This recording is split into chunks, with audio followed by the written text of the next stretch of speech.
Hi friends, welcome to Indian Recipes Tamil. நம்ம இன்னைக்கு ரொம்ப சுவையான காலிஃப்ளவர் ஃப்ரைட் ரைஸ் எப்படி செய்யறதுன்னு பார்க்க போறோம். ஃப்ரெண்ட்ஸ், இது நம்ம ரெஸ்டாரண்ட்லலாம் சாப்பிட்ருப்போம்ல, அதை விடவே ரொம்ப சுவையாக இருக்கும். இந்த ரைஸை ஒரு டைம் சாப்பிட்டீங்கன்னா சிக்கன் ஃப்ரைட் ரைஸ் மறந்தே போயிடுவீங்க, அவ்வளோத்துக்கு சுவையாக இருக்கும். முக்கியமாக இந்த ரெசிபி செய்கிறது ரொம்ப ஈஸி, ரொம்ப சிம்பிளான ரெசிபி. ஃப்ரெண்ட்ஸ், வீடியோ கடைசியில் இந்த ஃப்ரைட் ரைஸுக்கு ஏற்ற மாதிரி ஒரு கிரேவியும் அப்லோட் பண்ணியிருக்கேன். ஸோ வீடியோ ஸ்கிப் பண்ணாமல் பாருங்கள், உங்களுக்கு ரொம்ப யூஸ்ஃபுல்லாக இருக்கும். வாங்க ஃப்ரெண்ட்ஸ், இந்த சிம்பிளான டேஸ்டியான ரெசிபி எப்படி செய்கிறதுன்னு வீடியோக்குள்ளே போய் பார்க்கலாம். வீடியோக்குள்ளே போகிறதுக்கு முன்னாடி எப்பொழுதும் போல் 2 பெஸ்ட் கமெண்ட்ஸ் பார்த்துடலாம். ஃபஸ்ட்டு கமெண்ட் மகாலிங்கம் அப்படின்ற பிரதர் எழுதியிருக்காங்க. நம்ம பால்கோவா ரெசிபி அப்லோட் பண்ணியிருந்தோம்ல, அதில் கமெண்ட் பண்ணியிருக்காங்க. சிஸ், உங்களோட அனைத்து ரெசிபியும் நான் செஞ்சு பார்த்துருக்கேன். எஸ்பெஷலி பூந்தி லட்டு ரொம்ப நல்லா இருந்ததுன்னு எழுதியிருக்கீங்க. ரொம்ப நன்றி பிரதர் உங்களுக்கு. 2வது கமெண்ட் வினோத் அப்படின்ற பிரதர் எழுதியிருக்காங்க. நம்ம பாயாசம் ரெசிபி அப்லோட் பண்ணியிருந்தோம்ல, கோதுமை மாவு வச்சு, அதில் கமெண்ட் பண்ணியிருக்காங்க. I tried this sister, it's awesome with மில்க்னு எழுதியிருக்கீங்க. ரொம்ப நன்றி பிரதர் உங்களுக்கும். ஃப்ரெண்ட்ஸ், நீங்களும் இந்த 2 ரெசிபியும் மிஸ் பண்ணியிருந்தீங்கன்னா இந்த வீடியோவுக்கு கீழே இருக்க டிஸ்கிரிப்ஷன் பாக்ஸில் லிங்க் இருக்குது, நீங்களும் போய்ட்டு செக் பண்ணி பாருங்கள், உங்களுக்கு ரொம்ப பிடிக்கும். இப்போ வாங்க இந்த ஃப்ரைட் ரைஸ் எப்படி செய்கிறதுன்னு பார்க்க ஆரம்பிச்சிடலாம். ஃப்ரெண்ட்ஸ், ஃபஸ்ட்டு இந்த ரெசிபி பண்ணுறதுக்கு 1/4 கிலோ அளவு காலிஃப்ளவர் எடுத்து இது போல் சின்னதாக கட் பண்ணி சுடு தண்ணியில் மஞ்சத்தூள் போட்டு உப்பு போட்டு அதில் ஒரு 10 நிமிஷம் ஊற வச்சு தண்ணியை வடிச்சிட்டு இது போல் எடுத்து வச்சுக்கோங்க. ஏன்னா அதில் சின்ன பூச்சிகள் புழுக்கள்லாம் இருக்கும், அதெல்லாம் அழியிறதுக்காக நம்ம கண்டிப்பாக காலிஃப்ளவரை நறுக்கிட்டு சுடு தண்ணியில் போட்டு எடுத்து வைக்கணும். இப்போ இதில் 2 டேபிள் ஸ்பூன் அளவு மைதா சேர்த்துக்கோங்க. 1 டேபிள் ஸ்பூன் அளவு கார்ன்ஃப்ளவர் மாவு சேர்த்துக்கோங்க. கார்ன்ஃப்ளவர் மாவு சேர்க்கறதுனால நல்ல மொறுமொறுப்பு கிடைக்கும். அதனால் 1 ஸ்பூன் மிளகாத்தூள், கொஞ்சம் போல் உப்பு, கொஞ்சம் போல் இஞ்சி பூண்டு விழுது. இஞ்சி பூண்டு விழுது முற்றிலும் ஆப்ஷனல், இது நீங்கள் ஸ்கிப் பண்ணிக்கவும் செய்யலாம். சேர்த்துட்டு ஒரு தடவை இது எல்லாத்தையும் சேர்த்து நல்லா கலந்துக்கோங்க. பாருங்கள், இந்த மாதிரி இந்த இஞ்சி பூண்டு விழுது, மிளகாத்தூள் இதெல்லாம் எல்லா காலிஃப்ளவர்லையும் படுறது போல் நல்லா பிரட்டி விட்டுக்கோங்க. நல்லா பரட்டினதுக்கு அப்புறமா கொஞ்சம் போல் தண்ணி சேர்த்து இது நல்லா பிசைஞ்சுக்கோங்க. பாருங்கள் ஃப்ரெண்ட்ஸ், இந்த மாதிரி ரொம்ப தண்ணி செலவாகாது. இதுக்கு ஒரு 2 டேபிள் ஸ்பூன் அளவு தண்ணி மட்டுமே செலவாகும். நிறைய தண்ணி சேர்த்துட்டிங்கன்னா காலிஃப்ளவர் பொரிக்கும் போது நிறைய எண்ணெய் குடிச்சிடும். இப்போ பாருங்கள், நம்மளுடைய காலிஃப்ளவர் பொரிக்கிறதுக்கு தயாராக இருக்குது. இதை பெரட்டி எடுத்து உடனே நம்ம பொரிச்சிடக்கூடாது. இது ஒரு 10 நிமிஷம் அப்படியே ஊற விட்டுருங்க, அதுக்கப்புறம் நம்ம பொரிக்கலாம். இப்போ பாருங்கள் ஃப்ரெண்ட்ஸ், ஒரு இரும்பு கடாயில் எண்ணெயை நல்லா சூடாக வச்சுருக்கிறேன். இதில் நம்ம காலிஃப்ளவர்களை ஒன்றொன்னா சேர்த்துட்டு பொரிச்சு எடுத்துடலாம். நல்லா ஹை ஃப்ளேமில் வச்சுட்டு 2 பக்கம் திருப்பி விட்டு இது முழுமையாக பொரியிறது வரைக்கும் பொரிச்சு எடுங்க. இந்த எண்ணெய் சத்தம், சலசலப்பு இதெல்லாம் அடங்கினதுக்கப்புறம் நம்மளுடைய காலிஃப்ளவர்கள் முழுமையாக தயாராகிருச்சுன்னு அர்த்தம். அந்த டைமில் நீங்கள் இதை வெளியில் எடுத்துடலாம். இப்போ பாருங்கள் ஃப்ரெண்ட்ஸ், காலிஃப்ளவர்கள் நல்லா பொரிஞ்சிருச்சு. இதே போல் மீதி இருக்க எல்லா காலிஃப்ளவர்களையும் கொஞ்சமாக சேர்த்து நம்ம நல்லா பொரிச்சு எடுத்துடலாம். இதை இப்படியே கூட நீங்கள் சாப்பிடலாம். காலிஃப்ளவர் 65 மாதிரி ரொம்ப டேஸ்ட்டாக இருக்கும். ஆனால் இது நம்மளுடைய ரெசிபிக்கு ரொம்ப முக்கியம், அதனால் நம்ம இதை இப்போ ஒரு ஓரமாக வச்சிடலாம். எல்லா காலிஃப்ளவர்களையும் பொரிச்சதுக்கு அப்புறமா இப்போ நம்ம ஃப்ரைட் ரைஸ் பண்ண ஆரம்பிச்சிடலாம். ஒரு இரும்பு கடாய் எடுத்துக்கோங்க. அதில் 3 ஸ்பூன் அளவு எண்ணெய் சேர்த்துக்கோங்க.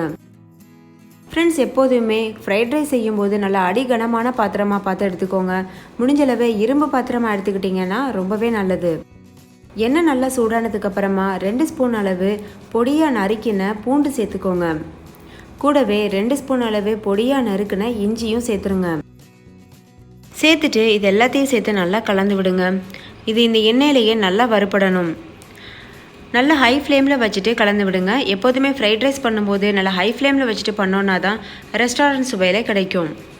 இது நல்லா வறுபட்டதும் இப்போ நம்ம வெங்காயம் சேர்க்கணும். ஒரு பெரிய சைஸ் வெங்காயத்தை நீள்வாக்கில் இது போல் நறுக்கிட்டு சேர்த்துக்கோங்க. சேர்த்துட்டு ஹை ஃப்ளேமில் வச்சு நல்லா இதையும் வறுத்து விடுங்க. வெங்காயம் முழுமையாக வதங்கணும், அந்தளவுக்கு வறுத்துக்கோங்க. இது கூட 2 பச்சை மிளகாய் நீல வாக்கில் கீறிட்டு அதையும் சேர்த்துருங்க. சேர்த்துட்டு இதையும் நல்லா வதக்கிக்கிறலாம்.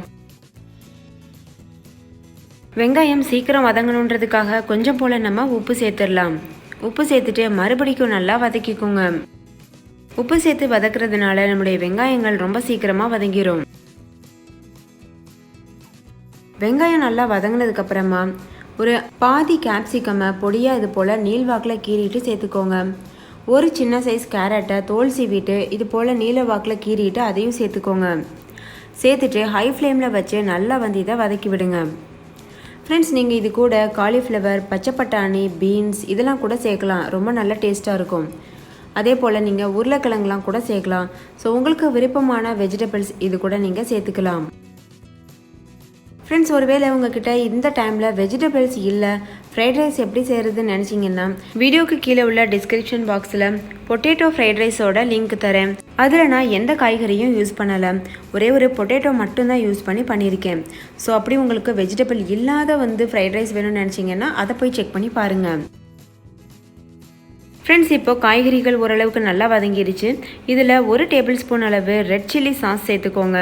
1 டேபிள் ஸ்பூன் அளவுக்கு சோயா சாஸ் சேர்த்துக்கோங்க. இது முற்றிலும் ஆப்ஷனல், உங்களுக்கு விருப்பம் இருந்தால் சேர்த்துக்கிறலாம். இது சேர்த்திங்கன்னா அப்படியே நம்மளுக்கு ரெஸ்டாரண்ட் ஸ்டைலில் கிடைக்கும், அதுக்காக சேர்த்துருக்கேன். இப்போ இதை நம்ம நல்லா வதக்கிக்கலாம். ஃப்ரெண்ட்ஸ், உங்ககிட்ட டொமேட்டோ கெச்சப், வினிகர் இதெல்லாம் இருந்தால் கூட நீங்கள் சேர்த்துக்கிறலாம். க்ரீன் சில்லி சாஸ் சேர்க்கலாம். ஸோ நம்மளுடைய க்ரியேட்டிவிட்டி தான். இப்போ இது நல்லா வதக்கியாச்சு. இது நல்லா வதக்கினதுக்கு அப்புறமா நம்ம பொரிச்சு வச்சிருக்கிற காலிஃப்ளவர்களை சேர்த்துடணும். சேர்த்துட்டு இதையும் நல்லா வதக்கிக்கோங்க. காலிஃப்ளவர் நல்லா வதங்கினதுக்கு அப்புறமா இது கூட 2 கப் அளவு வேக வச்ச சாதம் சேர்த்துக்கோங்க. ஃப்ரெண்ட்ஸ், நான் இன்னைக்கு பாஸ்மதி அரிசி சேர்த்துருக்கேன். நல்லா வேக வச்சுட்டு சேர்த்துருக்கேன். ஃப்ரைட் ரைஸுக்கு எப்போதுமே உதிரியான சாதம் சேர்த்தா தான் ரொம்ப நல்லா இருக்கும். ஆனால் சில டைமில் நம்மளுக்கு என்னாகும்னா சாதம் சூடாக இருக்கும்போது உதிரியாக இருக்கும், ஆறுனதுக்கப்புறம் ரொம்ப கெட்டிப்பட்டுரும். ஸோ அதுக்காக நான் ஒரு டிப் சொல்கிறேன். ஃப்ரெண்ட்ஸ், நம்ம எப்பொழுதுமே சாதம் வடிக்கும் போது அதில் 2 ஸ்பூன் அளவு எண்ணெய் சேர்த்துட்டு நல்லா வேக வச்சு அதுக்கப்புறமா தண்ணியை வடிச்சிட்டு அந்த சாதத்தை யூஸ் பண்ணோம்னா இதே போல் உங்களுக்கும் நல்ல பொலன்னு ரைஸ் கிடைக்கும். இப்போ இந்த ரைஸை நல்லா எல்லா பகுதியிலையும் படுறதளவுக்கு நல்லா இது போல் மிக்ஸ் பண்ணிக்கோங்க. ஃப்ரெண்ட்ஸ், நம்ம 3 டிப் தான் எப்பொழுதுமே நம்ம ஃப்ரைட் ரைஸ் பண்ணும்போது பண்ணணும். அது நீங்கள் எந்த விதமான ஃப்ரைட் ரைஸ் பண்ணாலும் சரி, அந்த 3 டிப்பு உங்களுக்கு யூஸ்ஃபுல்லாக இருக்கும். அதில் முதல் டிப்பு நான் சொன்னது போல் சாதம் நல்லா எண்ணெய் விட்டு வடிச்சுக்கோங்க. இப்போ இது கூட கடைசியாக கொஞ்சம் போல் மிளகுத்தூள் சேர்த்துட்டு இதையும் நம்ம கலந்துக்கிறலாம். கொஞ்சம் போல் கொத்தமல்லி இலையும் தூவிட்டு நல்லா கலந்துக்கோங்க. அவ்வளோதான் ஃப்ரெண்ட்ஸ், நம்மளுடைய சூப்பரான காலிஃப்ளவர் ரைஸ் தயாராகிருச்சு. எனக்கு உப்பு பத்தலை, அதனால் நான் கொஞ்சம் போல் உப்பு கடைசியாக சேர்த்து கலர போகிறேன். ஃப்ரெண்ட்ஸ், இப்போ நம்ம ஒரு டிப் பார்த்தாச்சு. 2வது டிப் என்னென்னா நல்லா ஹை ஃப்ளேமில் வச்சுட்டு ஒவ்வொரு காய்கறியும் நம்ம வறுத்து எடுத்துக்கிறணும். அதே போல் நம்ம காலிஃப்ளவர் ஃப்ரை பண்ணும்போது கூட நல்லா ஹை ஃப்ளேமில் வச்சுட்டு தான் பண்ணணும். அதுக்கப்புறம் சாஸ் ஊற்றும் போது கூட நல்லா ஹை ஃப்ளேமில் இருக்கணும். 3வது டிப் பார்த்திங்கன்னா நல்லா அடிகனமான இரும்பு பாத்திரத்தில் பண்ணினீங்கன்னா அச்சசல் ரெஸ்டாரண்ட் ஸ்டைலில் கிடைக்கும். ஸோ ஃப்ரெண்ட்ஸ், இந்த எல்லா டிப்ஸும் யூஸ் பண்ணி நீங்களும் பெர்ஃபெக்டான காலிஃப்ளவர் ஃப்ரைட் ரைஸ் செய்யணும். பாருங்கள் ஃப்ரெண்ட்ஸ், சூப்பராக நம்மளுடைய காலிஃப்ளவர் ஃப்ரைட் ரைஸ் தயாராகிடுச்சு. குழந்தைங்கள்லேருந்து பெரியவங்க வரைக்கும் விருப்பப்பட்டு கேட்டு வாங்கி சாப்பிடக்கூடிய ஃப்ரைட் ரைஸ் இது. ஸோ கண்டிப்பாக நீங்கள் ட்ரை பண்ணி பாருங்கள். ட்ரை பண்ணிவிட்டு உங்களுடைய எக்ஸ்பீரியன்ஸ் எப்படின்றதுன்னு கமெண்ட்டில் என் கூட ஷேர் பண்ண மறந்துடாதீங்க. இந்த வீடியோ உங்கள் எல்லாருக்கும் ரொம்ப பிடிச்சிருக்கும்னு நம்புகிறேன். பிடிச்சிருந்தால் லைக் பண்ணுங்கள், உங்கள் ஃப்ரெண்ட்ஸ் கூட நிறைய ஷேர் பண்ணுங்கள். ஸோ அவங்களும் பார்த்து பயன்பெறட்டும். இன்னொரு சூப்பரான ரெசிபியோடு நான் உங்களை சந்திக்கிறேன். அதுக்கு முன்னாடி நம்ம சேனல் இந்தியன் ரெசிபீஸ் தமிழை சப்ஸ்கிரைப் செய்யாத நண்பர்கள் சப்ஸ்கிரைப் செய்துக்கோங்க. தேங்க்யூ, பாய். இன்றைக்கி நம்ம சுவையான மட்டர் பன்னீர் ரெசிபி எப்படி செய்கிறதுன்னு பார்க்க போகிறோம். இந்த ரெசிபி செய்கிறதுக்கு கடாயில் ஒரு 2 ஸ்பூன் அளவுக்கு எண்ணெய் சேர்த்துக்கோங்க. அதுக்கப்புறமா ஒரு 2 இன்ச் அளவு இஞ்சியை நறுக்கி வச்சுருக்கேன். ஒரு கைப்பிடி அளவு பூண்டு வச்சுருக்கேன், அதையும் சேர்த்தாச்சு அந்த எண்ணெயில். அதுக்கப்புறமா ஒரு பெரிய சைஸ் வெங்காயத்தை பெரிய சைஸஸாக நறுக்கி வச்சுருக்கேன், அதையும் சேர்த்துடலாம். வெங்காயம் கலர் சேஞ்ச் ஆகிற வரைக்கும் நல்லா வதக்கிடலாம். நம்ம ஒரு பெரிய வெங்காயம் சேர்த்தோம், அதனால் 2 பெரிய தக்காளி சேர்க்கணும். அதுதான் ரேஷியோ. 2 பெரிய தக்காளி பெரிய சைஸஸாக நறுக்கி வச்சுருக்கேன். ஏன்னா இது நம்ம வதக்கிட்டு அரைக்க தான் போகிறோம், அதனால் பெரிய சைஸாகவே நறுக்கி இதில் சேர்த்துடலாம். சேர்த்துட்டு இது நல்லா வதக்கிட்டு மையம் அரைச்சிக்கிறணும். ஆற வச்சு தான் அரைக்கணும். அதுக்கப்புறமா பார்த்திங்கன்னா இதில் 3 பச்சை மிளகா ஆட் பண்ணியிருக்கேன். அதை வீடியோவில் எடுக்க மறந்துட்டேன். அதில் இருக்குது பாருங்கள், 3 பச்சை மிளகா ஆட் பண்ணியிருக்கேன். இப்போது எல்லாத்தையும் வதக்கிட்டு நல்லா மையம் அரைச்சாச்சு. இப்போ அதே கடாயில் கூட கொஞ்சம் எண்ணெய் சேர்த்துட்டு ஒரு துண்டளவு பட்டர் சேர்த்துடலாம். சேர்த்துட்டு பட்டர் நல்லா உருகினதும் அதில் வந்து தாளிதம் வந்து சேர்த்துடலாம். தாளிக்கிறதுக்கு நம்ம இன்றைக்கி சீரகம் மட்டும்தான் சேர்க்க போகிறோம். 1 ஸ்பூன் அளவுக்கு சீரகம் சேர்க்கணும். இப்போ சீரகம் சேர்த்தாச்சு, அது நல்லா பொரியட்டும். சீரகம் நல்லா பொரிஞ்சதுக்கப்புறமா 1 ஸ்பூன் அளவுக்கு மிளகாத்தூள் வந்து இதில் சேர்த்துடலாம். அடுத்தது ஒரு 1/4 ஸ்பூன் அளவுக்கு மஞ்சள் தூள் சேர்த்துருங்க. அதுக்கப்புறமா ஒரு 1/2 ஸ்பூன் அளவுக்கு மல்லித்தூள் சேர்த்துருங்க. அதுக்கப்புறமா ஒரு 1/2 ஸ்பூன் அளவுக்கு கரம் மசாலா. இது எல்லாத்தையும் சேர்த்ததுக்கப்புறமா இது நல்லா மிக்ஸ் பண்ணிடலாம். மிக்ஸ் பண்ணிவிட்டு இதுக்கு தேவையான அளவுக்கு உப்பு சேர்த்துடலாம். இந்த டிஷ்க்கு வந்து தேவையான அளவு உப்பு சேர்த்துக்கோங்க. சேர்த்துட்டு மறுபடியும் நல்லா இதை மிக்ஸ் பண்ணிடலாம். இப்போ இந்த ஸ்டேஜில் நம்ம அரைச்சி வச்ச விழுதை வந்து சேர்த்துடலாம். சேர்த்துட்டு இது நல்லா மிக்ஸ் பண்ணிடலாம்.